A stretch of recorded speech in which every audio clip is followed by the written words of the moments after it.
Hey, welcome to another Valley Forged. Today we're doing some leather. I think I mentioned that in another video that I was going to test leather in my Roly LaserMATIC MK2. I have the 30 watt and the 10 watt version, which is helpful here because I can do a 10 watt test and I can do a 30 watt test. And so whatever kind of laser that you have, diode laser, it's probably, you'll probably learn something here. And that is my intention. So whatever it is that you want to learn about lasers, specifically diodes right now, leave a comment in the description. I will try and figure that out because that's what this channel is for. My weapon of choice just happens to be the Roly LaserMATIC, and I absolutely love it. Link down below, of course. And of course, like and subscribe and all that stuff. So, leather.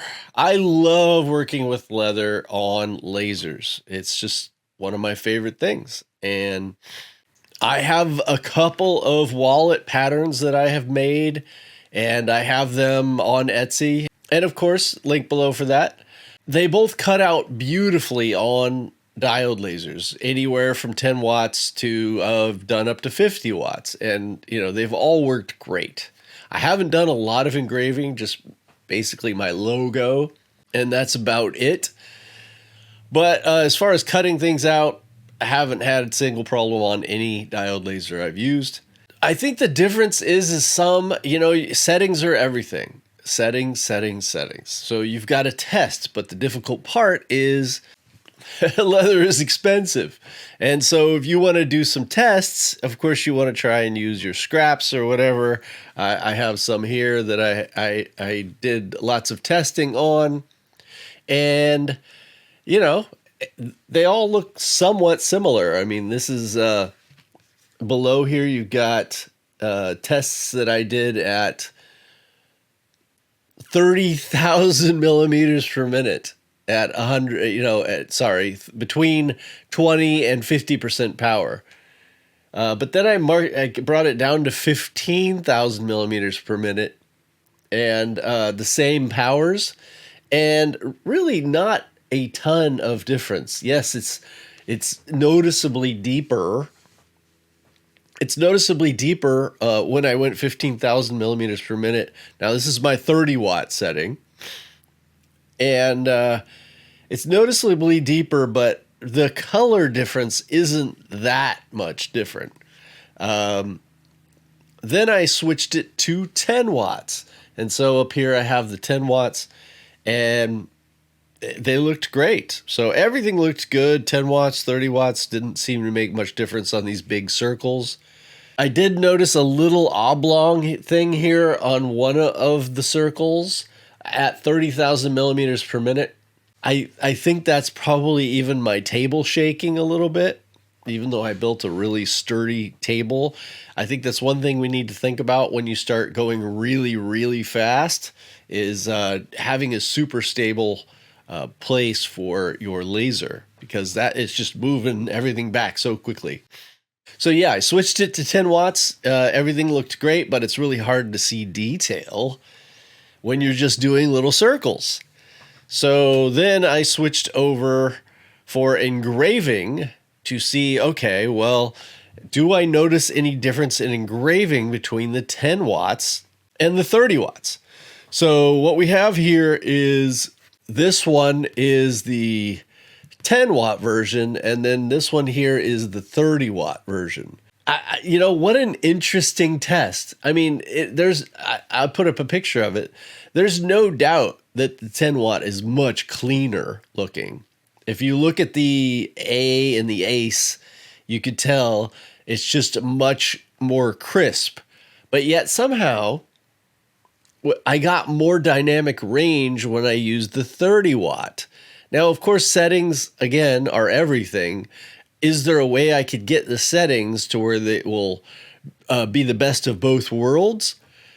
I'm sure there is, but here's, again, the problem. This piece of leather right here, because I only use Italian leather, I mean, this is probably a $10 piece of leather. So how much testing can you do? You know, I'd probably just cut out the little ace or something and then just test that. But then it's hard to get a dynamic range of the entire thing for a reasonable cost. So I don't mean to go on about that, but I'm just saying when it comes to engraving on leather, you know, testing can be expensive. I guess that's the bottom line. And even though you may think that you've got it, you know, with your little cut test and engrave test, you've found the perfect balance. You know, even though I thought I had the perfect balance, look how different they are. I mean, you could see the edges are actually darker with the 30 watt, even though it has more dynamic range and also has lighter spots. But the dark is actually darker. But then with this one, you have less dynamic range, but it's clearer. I find that very, very strange, very interesting. Some of you that are experts in engraving may understand, because all I did was change the settings. I didn't change anything else. And so yeah, I can't, of course, afford to do a ton more tests, but maybe if I did it on paper or something, or, you know, some cheap wood, I would be able to figure out that. Anyways, thought you'd find that interesting. But as far as cutting the wallets go, between the 10 watts, as long as you got your settings right, between the 10 watts and the 30 watt, didn't see any difference. There's no reason why you wouldn't use the higher power. You just use a lower, you know, you get to do it faster and it cuts out great. And as far as using air goes, with this LaserMATIC, I found that using air worked way better, but I have had lasers where it actually made less soot or smoke when I turned the air off. So I guess you just got to try it your way. But look how absolutely clean this is. Both sides of the leather turned out absolutely beautiful. I really literally couldn't ask for anything better. I can't even see any, you know, and I've sewn up a couple of these, and the level of soot that's inside the holes is so much less than any laser I've ever used. It really helps a lot as far as not getting any kind of soot on the threads. It's just absolutely clean. And again, settings are everything. On your laser, you can probably, if you can't get it as good as the LaserMATIC, you could probably get it pretty close just by, you know, concentrating on settings, making sure you can get it to where it cuts everything out.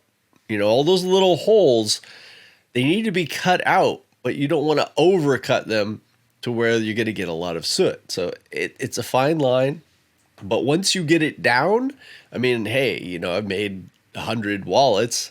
You get it figured out, you know, and as long as you have a laser that is consistent, then you're probably going to be just fine. So I wanted to say, if you have a 10 watt laser, I'm sure the obvious question is, can I do all leather? I mean, can you do, you know, 10 ounce leather with a 10 watt laser? Probably not. So I only use veg tan leather, you know, that's Italian leather, and it's pretty easy to cut. I use about 3 ounce leather. I'm sure you could do 5 ounce leather, no problem, with a 10 watt laser, because I'm only running at 30% as it is. So yeah, you can do quite a bit thicker leather. If you're going to do really thick leather though, you know, like belt style, it's probably going to be better to have a 20 watt at least, I'm guessing. I don't have a lot of experience cutting the thicker leathers. So you're probably going to have to find out from somebody else until I get a chance to do that. So I just wanted to add that, and we'll get on back to the video. And again, you know, if you're putting this on some plastic folding table and you're getting weird results, maybe it's because of your table, not your laser. There are always factors. Is your lens clean? That's another video that I'm doing. Now, some of you may ask where I get my leather. I'm not sponsored or anything by any leather company, but I do get my leather from Buckle Guy. Here it is here. And I also get my leather from Rocky Mountain Leather Supply. I've mentioned this before in other videos. I prefer Buckle Guy as far as their shipping, their speed, everything. But they do have less selection. And there are things that you can do from Rocky Mountain as far as splitting and things go that you can't do from Buckle Guy. So, check them both out. I'm sure there's other great leather suppliers. I have bought from Tandy before. I haven't had any trouble with that. So, but leather is expensive regardless of where you buy it. So you're always going to want to make sure you do as much testing on scraps as you can. And I have a step-by-step video, actually a couple, one making each one of my wallets. And I would highly encourage it. You've probably seen, I have sold hundreds of the pattern for my front pocket wallet, and people seem to really love it. So that is a great first project for lasers. Actually, the minimalist wallet, great first project. So check those out and let me know, what am I missing? I would love to, if you've watched the other videos on the step-by-step, please don't go into questions if you haven't watched the videos, but I would like to answer any questions or bring this further, or if you have suggestions of how to do this or how do I do that, please leave them in the description. I will try to get into them.